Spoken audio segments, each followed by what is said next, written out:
One quality I, 40, admired in my wife, 44, was her enthusiasm for holidays. She said whenever she gathered with others to celebrate, it felt warm, fuzzy, and magical. Easter was no exception. She loved dyeing eggs and taking the kids on Easter egg hunts. Even though our twins grew to be too old for Easter egg hunts, she maintained her holiday routine. In preparation for Easter, she collected and boiled our chickens' eggs, dyed them, usually with the help of our sons, and used them in the egg hunt for the younger kids at the church. Besides basically hosting the church event, she also planted a large combination of daffodils, crocus, and hyacinth seedlings. She had at least 200 flowers ready for sale 9 days before Easter. She transported them with her Econoline from the grow tent in the backyard to her selling spot on the corner by the supermarket. I helped her with this project every year, including last year's Easter holiday when, unbeknownst to me, she met AP. There were no clues that she was communicating with another romantic partner. She would just so casually tell me she was talking to her mother. I did not get along with my MIL. She drove me crazy, but I tolerated her for my wife and children's sake. By this Easter, our twins were 15 years old, so they didn't exactly jump up to go to Grandma's house. Thank goodness. I had a reason to stay home now. How could I have known I couldn't trust my wife when she told me she was talking to her mother or going to see her mother? On this Easter Sunday, my wife already had the eggs hidden for the children to find in the grass and trees behind the church. The teenagers wanted to stay home, and since my wife told me her mother was going to be at the church, probably close to my wife, I elected to stay home. About 30 minutes after my wife left, her mom called the house phone. I was a little concerned, so I answered it. It became clear that she never intended to join the Easter egg hunt this year. She was calling to see if my wife could come over after church to clip her toenails. I shuddered and hung up. Since I distinctly remembered her telling me her mother would be there, my hunch told me something was up. I let my teenagers stay home and went to the egg hunt. I spotted my wife standing alone, watching the children hunt for eggs. I walked over to her, and as soon as I greeted her, I saw panic in her eyes. She kept glancing at the church building, like she expected someone to come out any minute. She quickly asked me why I was there, but before I answered, she told me her mother would be back out from the restroom any minute, so I should go back home. I calmly and grudgingly told her that I already knew her mom wasn't here. Her face and neck turned red, and she started itching until she saw a man come out of the church and start heading towards us. She quickly told me the man headed our way was just a friend that wanted to date her, but she already told him she was married.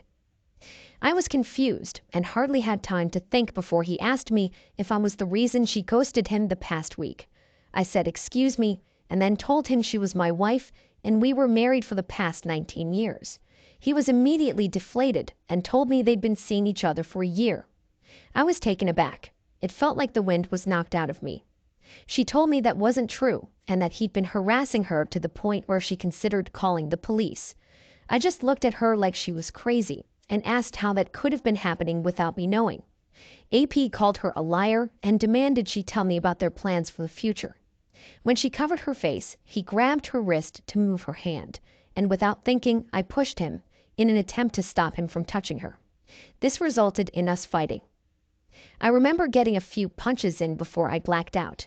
When I came to, the police were there, and many of the egg-hunting children were gone, left in a hurry with their families because of the brawl. I was seen in an ambulance, and it was concluded I had a concussion.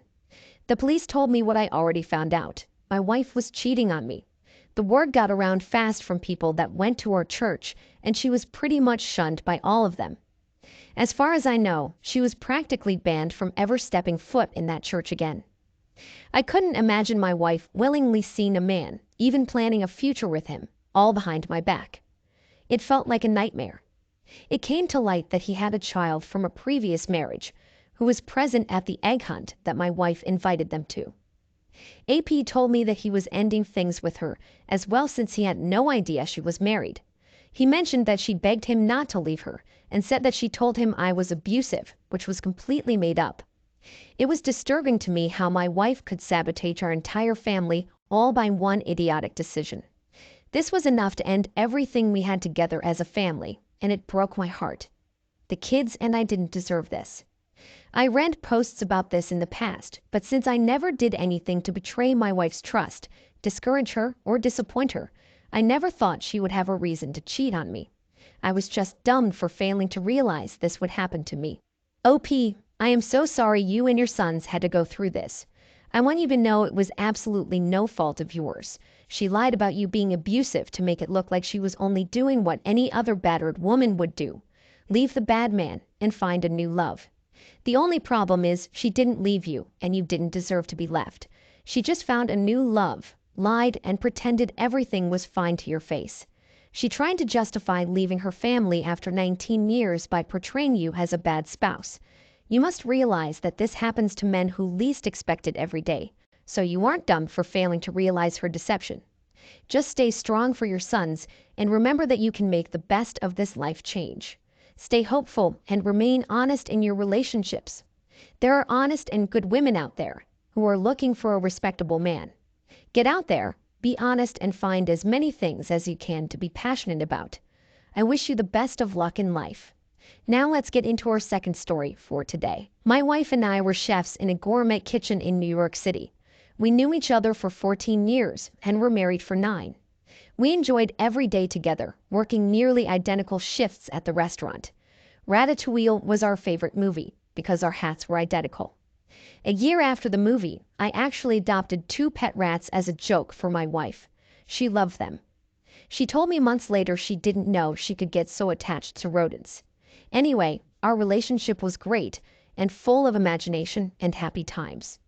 After our rats passed away, we decided to conceive. When we struggled to do so, we took it as a sign to adopt. Our daughter's first birthday with us was her 8th. She had some emotional challenges that we worked through together through honesty and patience. It felt like our family was strong and united. So when I got a phone call from the police 2 years later, I was extremely confused.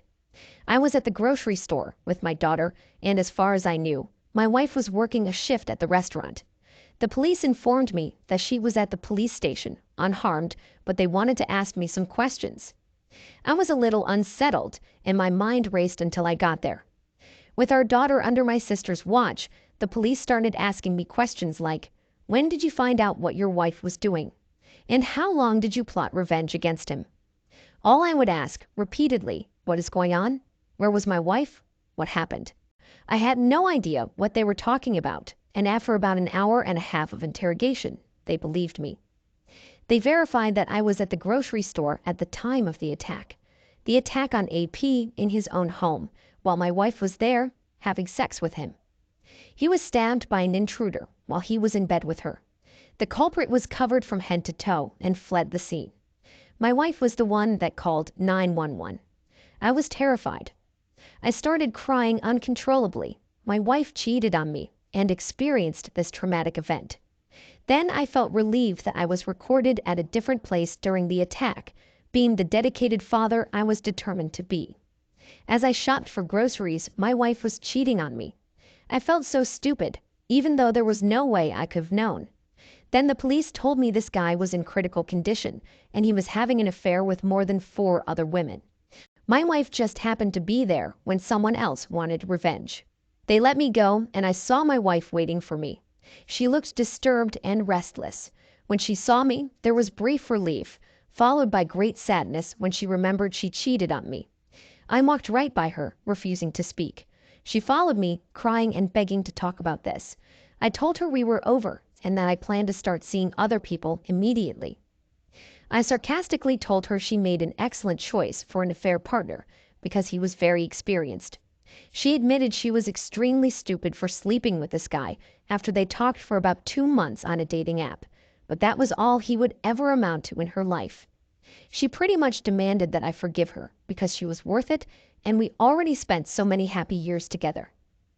I told her she ruined everything just before I slammed my car door and drove home. I called my parents and sister came over to help me through this time and try to make our home environment happy for my daughter. Within 24 hours, I filed for divorce. She tried to come home that same day and got into a fight with my parents when they refused to let her in. After some screaming, they actually managed to convince her to leave with just a few suitcases of her belongings.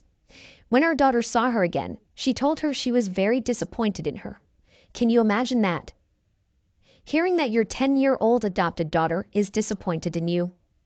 After all we went through to adopt her and work through her emotional trauma, my wife let her down and made her a little less hopeful. That was enough punishment in itself, but my wife was obviously divorced by me, so she lost her home, and then she was also fired from the restaurant. I told our boss that we worked for the past 12 years, what happened, and how our relationship ended in the worst way possible. She lied to me that day she didn't have a shift to work. They decided this made her untrustworthy and fired her for it. She was so deflated and disappointed in her life's new path that she didn't fight for her job, she just accepted it. She's still living at her parents' without a job or plans for the future. My daughter and I have been quite the opposite, just hopeful and keeping ourselves busy. Besides work and school, we go hiking, camping, sailing, and travel to fun destinations. OP, I don't understand how your wife didn't think of her husband or daughter before doing this and stop dead in her tracks. I'm surprised every time I hear one of these stories that the spouse failed to have a moment of clarity, where they decide not to destroy everything they built with the person they claim to love. It's hard to believe these cheaters even have normal emotions or might have understand what a relationship entails. They blow it, and once the trust and loyalty is gone, it's nearly impossible to recover. Things are never as they were before it happened, and it's always better to end the relationship. The emotional torment of staying together doesn't compare to the temporary adjustment of separation. At least in separation, there's newfound hope in the future, instead of worry and paranoia. I believe that you made all the right decisions, given your circumstances, and wish nothing but the best for you and your daughter. You're an inspiration to us all. Thank you all for taking the time to listen to today's stories. If you enjoyed listening, please feel free to like and subscribe if you haven't already. Also, comment below with your thoughts on what happened. Take care.